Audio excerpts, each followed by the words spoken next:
Hello and welcome to a new video on my channel. I'm Andrea and today we're going to make together this beautiful shawl.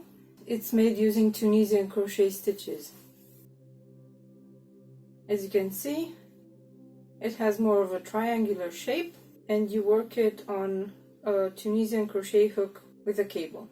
When you block it, it has very beautiful drape and you can wear it both as a shawl or as a triangle scarf. I will show you how to make the first few rows and then the edging. The pattern is quite simple, but it's not easy, so you need to pay a lot of attention when working on it. This pattern is suitable for intermediate crocheters or very enthusiastic beginners. As I will show you all the steps, all you need to do is follow along and then you'll be able to continue on your own. But if you're not that friendly with Tunisian crochet, maybe you should try a different pattern. The stitch combination is quite tricky, but it results in a very beautiful textured fabric. For this pattern, you will need the yarn of your choice, about 500-600 meters of DK yarn, one that is usually worked with a 5mm hook. I have here some yarn that's 100 grams per cake, with 250 meters, and they say you should use a 6 or 7mm hook. You also need a Tunisian crochet hook with a cable. I have one with a short cable, but it's good enough for this pattern because you can fit a lot of stitches on this cable. We will also need a pair of scissors and a tapestry needle, and optionally we can also use a stitch marker if you want to mark the middle stitch. I will be using this yarn to demonstrate. We begin with a slip knot, we make a loop, pick up the main yarn and make this slip knot, then put the hook through and pull, but not tightly. Then we chain 4, again not tight chains, and we pick up 4 loops in the back bumps of these chains to make the first row.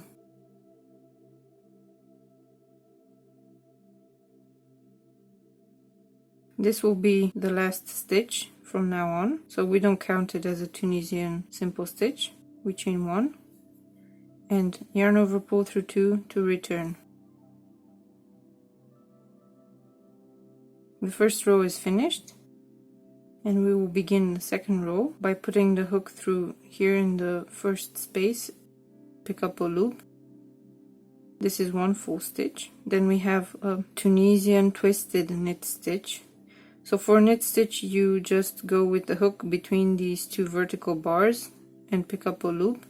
But because this is twisted, we put the hook between them, but on the other side. So we have to move them aside and put the hook through. Yarn over, pick up a loop. This is the twisted knit stitch. Then we have 1 more full stitch. We pick up a loop through this space. Then a simple stitch. We put the hook behind the front loop here and yarn over, pull up loop. Then we have another full stitch in the next space. We put the hook through there, yarn over, pull up loop. Another twisted knit stitch. We twist the stitch here, put the hook through, yarn over, pull up loop. Then the last stitch is another increase, so we make 1 more full stitch. We put the hook through the space here, yarn over, pull up loop, and we have the last stitch of the row. We put the hook in this small space here behind the 2 vertical bars. Yarn over, pull up a loop, chain 1. This is the beginning of the return row, and then yarn over, pull through 2 all the way to the beginning of the row.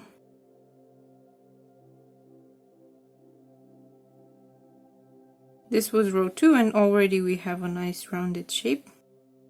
Row 3 starts with another full stitch in the first space.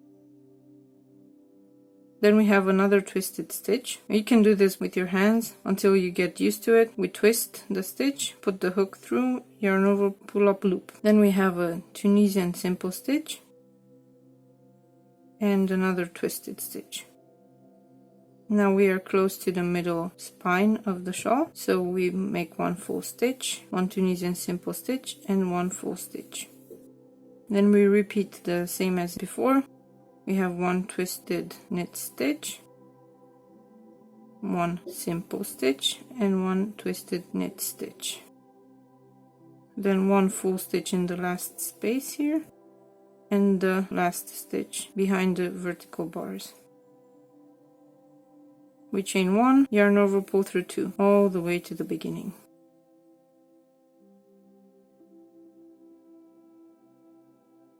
If you want to, now you can put the stitch marker here in the middle just to see where the middle stitch is so that you don't miss it.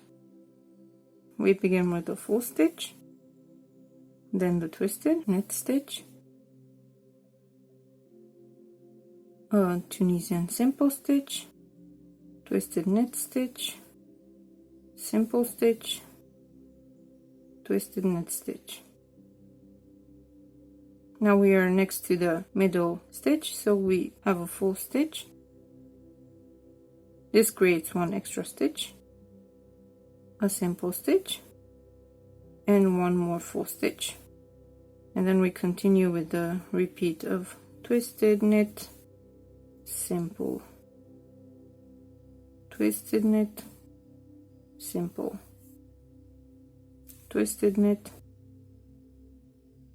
and we are at the end, so we make one, this is a full stitch, and the last stitch. Chain 1, then yarn over, pull through 2 to get to the beginning of the row.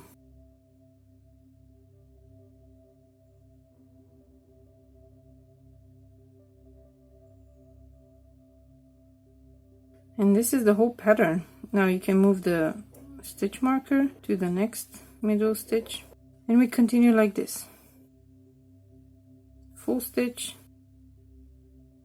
twisted knit stitch, simple, twisted knit, simple, twisted knit, simple and twisted knit, then one full stitch, simple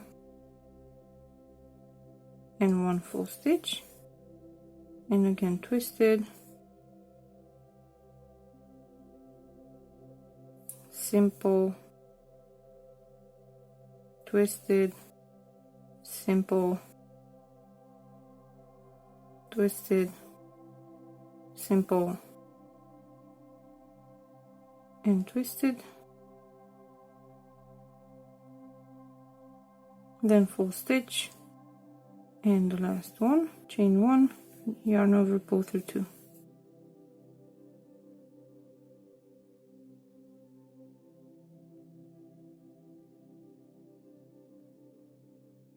So this will be the stitch pattern for this shawl. You can find the full instructions in the pattern itself, but if you got this far, then you already know what to do. This beautiful stitch pattern will create a very nice texture on these two sides. I will make a few more rows and then I will show you how to bind off. Once you have made your shawl big enough, you want to bind off, because Tunisian stitches always need to be bound off to have a nice finished edge. We will also be adding some picots. You can skip this or you can add them, it depends on what you like. So to bind off, we will always be working in pattern as if we were working a new row, except this time we will not be keeping the loops on the hook, but we will be getting them off one by slip stitching. So we begin with the full stitch and we slip stitch. Then we have the twisted knit stitch and we make one slip stitch here. And because we want to add picots, we will chain 3 and slip stitch into the back bump of the first chain, then skip one stitch, which is the next one, and we make the next twisted knit stitch, and again slip stitch instead of keeping it on the hook. Then 2 more slip stitches, regular Tunisian simple stitch, slip stitch, twisted knit stitch, slip stitch. Then we make 1 more picot,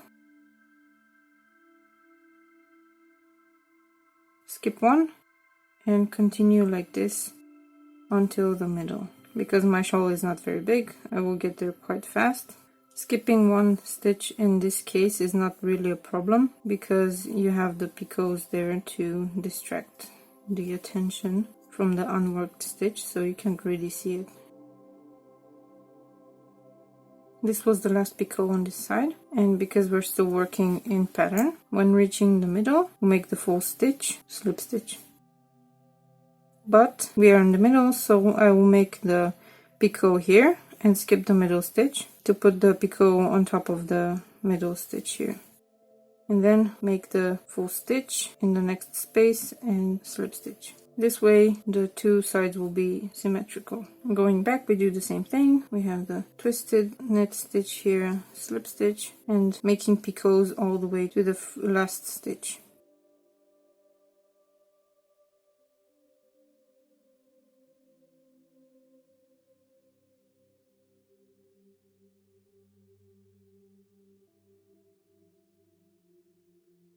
We can cut off the yarn and pull this end through and weave in the end. I hope you enjoyed this video and that you will be able to continue on your own. When you finish your project, I would love to see it, and I would love to hear your thoughts about it. If you have any photos you would like to share with me, you can do so on the website, in the review section on the product page, or you can do it on Ravelry, where you can add a project page if you don't have any issues with using that platform. Thank you so much for watching, and I will see you next time. Bye!